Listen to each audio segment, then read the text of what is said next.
ইসলামপুরে অষ্টম শ্রেণীর ছাত্রীকে যৌন নিগ্রহের ঘটনায় বিজেপির প্রাক্তন যুব নেতাকে দ্রুত গ্রেফতারের দাবিতে ইসলামপুর থানায় হাজির খোদ বিজেপির নেতাকর্মীরা। ঘটনার কথা জানাজানি হতেই শাসক বিরোধী দুই শিবিরে নিন্দার ঝড় উঠেছে। প্রসঙ্গত, গৃহশিক্ষিকক তথা বিজেপির প্রাক্তন জেলা যুব মোর্চার সাধারণ সম্পাদক শুভদীপ চক্রবর্তীর বিরুদ্ধে ইসলামপুর শহরে এক নাবালিকে যৌন নিগ্রহের অভিযোগ ওঠে।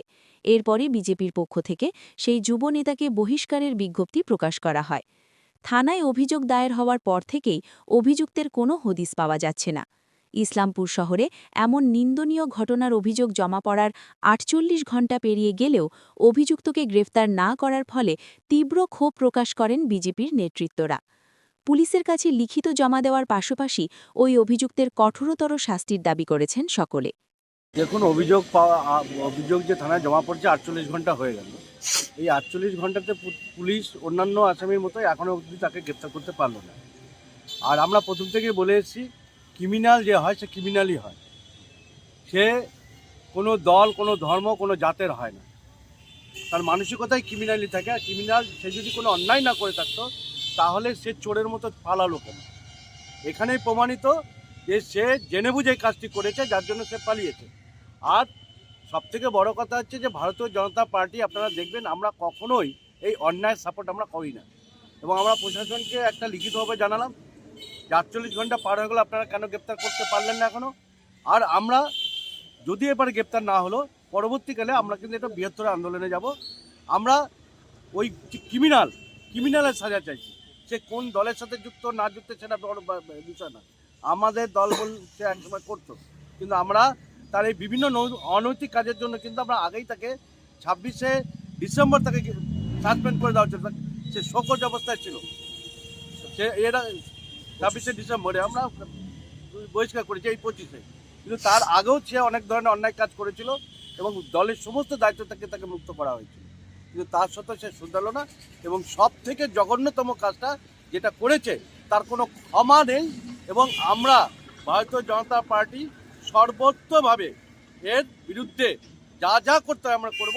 আগামীতে যদি ৪৮ ঘন্টার মধ্যে যদি অ্যারেস্ট না হলো, আমরা কিন্তু আগামী দিনে রাস্তায় নেমে আমরা আন্দোলন করব। তৃণমূল কংগ্রেসের পক্ষ থেকে অভিযোগ করা হচ্ছে যে এফআইআর হওয়ার পর তাকে বহিষ্কৃত করা হয়েছে বিজেপির পক্ষ থেকে। কি বলবেন এই বিষয়ে? দেখুন, চোরের মায়ের বড় গলা। তৃণমূলের যে দলের মধ্যে তারা নিজেরাই রেপিস্টদেরকে, খুনিদেরকে, চিটিংবাজ, চোর এদেরকে নিয়ে তারা সবসময় মিটিং করেন, মিছিল করেন। তারা নেতা বানিয়ে রেখে দিচ্ছে। তাদের মুখে কথা শোভা পায় না।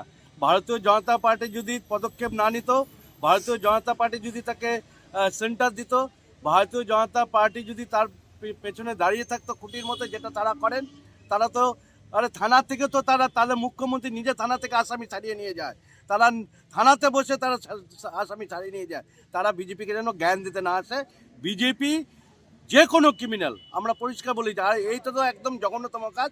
বিজেপি কোনো মতে কোনো রেয়াত করবে না।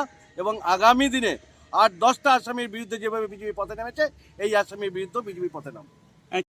সাম্প্রতিক ইসলামপুরে একটা দুর্ঘটনা ঘটে গেছে এবং জঘন্যতম ঘটনা।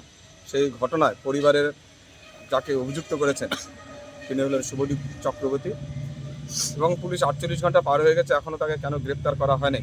সেই জন্যে আজ ভারতীয় জনতা পার্টি ইসলামপুর নগর মণ্ডলের পক্ষ থেকে আমরা প্রশাসনের সঙ্গে দেখা করতে আসলাম এবং প্রশাসনকে বললাম যত তাড়াতাড়ি সম্ভব অভিযুক্তকে গ্রেপ্তার করে আইনিভাবে যেটা সর্বোচ্চ সাজা তাকে দেওয়া যায় তার ব্যবস্থা করতে। সেই উদ্দেশ্যে আজকে আমরা এখানে এসেছিলাম যে কেন এত দেরি হচ্ছে, পুলিশ কেন তাকে খুঁজে পাচ্ছে না, সেই বিষয়টাই ছিল আজকে থানা। মূলত এখন আপনারা কি জানালাম, আচ্ছা কি চাইছেন এখন? আপনাদের তো দলের একজন কর্মী ছিল, নেতৃত্ববৃন্দ ছিল, কি চাইছেন এখন? একটা দুর্ভাগ্যজনক, গত বিধানসভায় ২১-এর বিধানসভা নির্বাচনের পরে তাকে একটা রাজনৈতিক পথ সে বহন করছিল, কিন্তু তার চারিত্রিক এই সমস্ত বিভিন্ন ঘটনা থাকার জন্য এবং তাকে বারবার দল থেকে কিন্তু ওয়ার্নিং করা হয়েছিল। তারপরে যখন তার স্কুলে একটি ঘটনা হয়, সেই ঘটনার পর থেকে তাকে সমস্ত ধরনের অলিখিতভাবে দায়িত্ব থেকে কিন্তু সরিয়ে দেওয়া হয়েছিল। সে নিজেকে স্বঘোষিত নেতা মনে করত এবং নিজেই বিভিন্ন জায়গায় সে উপস্থিত হতো। এবং আপনারা কিন্তু তারপরে তার কোনো ফটো দেখবেন না, সোশ্যাল সাইটে যেগুলো ফটো ঘুরে বেড়াচ্ছে সেগুলো 21-এর আগে। পরবর্তী যে সাংগঠনিক কাজ যারা আমরা করছি, বিজেপির নেতারা, যারা লিডাররা, কর্মীরা, যারা আমরা অনবরত আপনাদের সঙ্গে আছি, সেই সমস্ত কোনো কাজে তাকে সক্রিয়ভাবে কোনো কাজে তাকে কিন্তু তাকে দেখবেন না আপনারা। আর এটুকুই কথা যে হ্যাঁ, এটা অস্বীকার করার নয় যে সে কোনো একটা সময় আমাদের দলের একজন কর্মী ছিলেন। ঠিক সুরিজ ভারতীয় জনতা পার্টির যা স্ট্যান্ড পয়েন্ট, সেই স্ট্যান্ড পয়েন্ট কিন্তু খুব জলের মতো স্পষ্ট। আমরা এই শুভদীপ চক্রবর্তীকে তার বিভিন্ন অনৈতিক কাজকর্মের জন্য বিগত প্রায় 3 বছর দলের সমস্ত রকম কার্য প্রবাহ থেকে তাকে বিরত থাকার জন্য দল বলেছিল।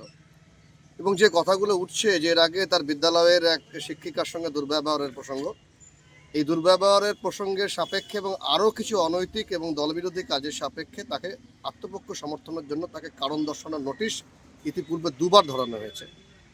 দলের শৃঙ্খলা রক্ষা কমিটির নীতি অনুযায়ী কোনো ব্যক্তিকে তার আত্মপক্ষ সমর্থনের সুযোগ দেওয়া উচিত। দল যেহেতু ভারতীয় জনতা পার্টি, তার আভ্যন্তরীণ গণতন্ত্র রয়েছে এবং সেই ক্ষেত্রে দল তাকে আত্মপক্ষ সমর্থনের সুযোগ দিয়েছিল। এবং যখন তাকে আমাদের অভ্যন্তরীণ যে তদন্ত কমিটি তার সেই তদন্তে যখন তাকে দোষী পায়, দলের কার্যপ্রবাহ ধারা অনুযায়ী গত বছরের 26 তারিখ তাকে দল থেকে বহিষ্কার করা হয়।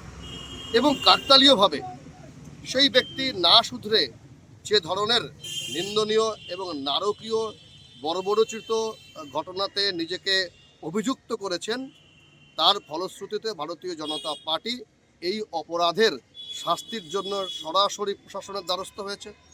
নির্যাতিতার পরিবারের সামগ্রিকভাবে তার পাশে থেকে থানায় আসা থেকে শুরু করে মেডিকেল, এমনকি যেখানে যেখানে নির্যাতিতার পরিবারের প্রয়োজন হয়েছে, ভারতীয় জনতা পার্টির কার্যকর্তারা অবিরত তাদের সাথে থেকেছে, মানসিকভাবে, আইনিভাবে, যে কোনোভাবে সাহায্যের জন্য আছে। এবং আমরা আমাদের দলের তরফ থেকে এটা নিশ্চিত করছি যে ভারতীয় জনতা পার্টি কোনো দিনই কোনো অপরাধীর সঙ্গে থাকে না এবং ভবিষ্যতেও থাকবে না। আজকে আপনারা দেখতে পাচ্ছেন আমরা আমাদেরই দলেরই কোনো পূর্বতন বহিষ্কৃত কার্যকর্তাকে গ্রেপ্তারের দাবিতে আজ আমরা থানায় এসেছি। আরেকটা প্রসঙ্গ আপনাদের জানিয়ে রাখি যে গতকাল আমরা দেখলাম যে তৃণমূলের সদর কার্যালয় থেকে একটি প্রেস কনফারেন্স হলো। ভালো লাগলো, তৃণমূলকে ধন্যবাদ দিই যে এই প্রথম তারা কোনো ধর্ষণ কাণ্ড নিয়ে অন্তত পশ্চিমবঙ্গে মুখ খুললেন। পার্কস্ট্রিট থেকে শুরু করে কামদুনি থেকে শুরু করে গোঘাটা, সব জায়গায় তারা নাটক করেন এবং নাটকের কথা বলেন এবং সবসময় ধর্ষকের পক্ষ নেন। এই প্রথম যে তারা ধর্ষণের বিরুদ্ধে কথা বলছেন, তার জন্যও কিন্তু তৃণমূলকে অবশ্যই আমরা ধন্যবাদ জানাই যে অন্তত ইসলামপুর তৃণমূলের এইটুকু সাহস আছে যে তাদের দলীয় অঘোষিত দলীয় নীতির বিরুদ্ধে দাঁড়িয়ে তারা ধর্ষকের সাহায্য চাইছেন, ধর্ষকের শাস্তি চাইছেন। কারণ আজ অব্দি তৃণমূলকে কখনো আমরা ধর্ষকের শাস্তি চেয়ে রাস্তায় নামতে দেখিনি। এর জন্য তৃণমূলকে ধন্যবাদ, এই বলিষ্ঠতার জন্য।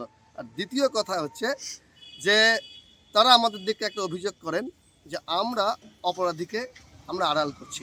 পুলিশ কার? প্রশাসন কার? তৃণমূলের, মমতা বন্দ্যোপাধ্যায়ের। আমাদের তো মনে হচ্ছে যে পুলিশের সাহায্য নিয়ে অপরাধীকে গা ঢাকা দেওয়ার সুযোগ দিচ্ছে তৃণমূল সরকার বিজেপিকে আরো কলঙ্কিত করার জন্য। অদ্ভুত, চোরের মায়ের বড় গলা। আজকে পুলিশ কার? প্রশাসন কার? সম্পূর্ণ পুলিশ প্রশাসন তৃণমূলের। আজকে বিজেপির কার্যকর্তার এত, প্রাক্তন এক বহিষ্কৃত কার্যকর্তার এত ক্ষমতা, সে পশ্চিমবঙ্গের পুলিশ, যেটা FBI এর মতো এত বড় সংস্থা, সেই পশ্চিমবঙ্গ পুলিশকে ধুলো দিয়ে আজকে 48 ঘন্টা হয়ে গেল এখনো অপরাধী ধরা পড়ে না। ড্রাইভার কার? বিজেপির না পশ্চিমবঙ্গ পুলিশের? আমাদের তো এটা মনে হচ্ছে এর বিরুদ্ধে আবার পুলিশকে দিয়ে যাতে অপরাধীর একটা সেফ প্যাসেজ করা যায়, তৃণমূল সেই খেলায় খেলছে। এবং আবার একটা মিথ্যা রাজনীতি। দেখুন, একটা অপরাধ সংগঠিত হয়েছে, অভিযুক্ত হয়েছে, আমরা একটা কথাই বলতে পারি, রাজনীতির জন্য রাজনীতি করবেন না।